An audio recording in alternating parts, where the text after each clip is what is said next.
দেখো বন্ধুরা, এই যে রাতে তোমরা ভালো আছো তো? দিনের বেলা তো কথা বলার সময়ই পাই না কোনো সময়। হ্যাঁ, রাতে যা একটু বলি, কোনো সময় একবারেই সময় হয় না, এক এক সময় কত রকম কাজ বাড়িতে, কাজ আর শেষ হয় না। বললাম না, সফিস্টিকেটেড চাকর আমি, পড়াশোনা জানা শিক্ষিত চাকর। এইবার কি বলো তো, শুধু আমি না, আমার মতন সবাই যারা নাকি এই যে হাউস ওয়াইফ, প্রত্যেকেই সফিস্টিকেটেড চাকর, বিনে পয়সার,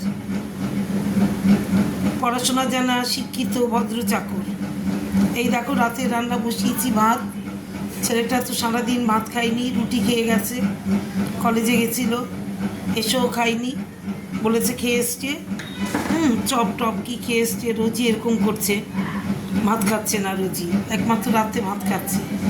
আমার আর কিছু বলার নেই এখন আর, শুধু শুধু বলে মুখ নষ্ট করা, বললে পরে পছন্দ করে না, বেশি বললে কি দরকার বলার, তাই না? আমি দেখো এখন রাতে ভাত বসিয়েছি, এই দেখো ভাত বসিয়েছি রান্না, অল্প করে ভাত বসে, কেউ খেতে চায় না, পরের দিন বাসিটা আমার খেতে হয় ন, এর জন্য কম করে একটু একটু করে দেবো সবাইকে। এই দেখো ভাত।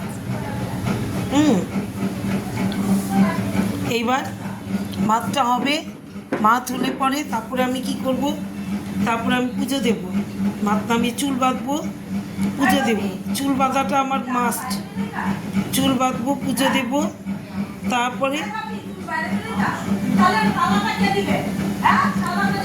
তারপরে তো ছেলেকে খেতে দেবো আগে, ছেলে সারাদিন খায়নি। ছেলেকে দেখো, এখানে আমার একটা কত বড় ফোড়া হয়েছে, কত বড় ফোড়া, সবসময় অশান্তি, ভাল লাগছে না আর, এই অশান্তি আর নিতে পারছি না, সবসময় ঘরের মধ্যে অশান্তি। তাহলে কি, শুভরাত্রি, সবাই ভালো থেকো, গুড নাইট। আমাকে একটু লাইক করো, কমেন্ট করো, শেয়ার করো, নালে বুঝবো কেমন করে যে তোমরা আমাকে ভালোবাসো। বুঝতে পেরেছো?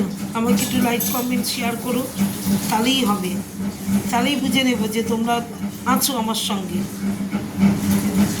গুড নাইট, রাখছি।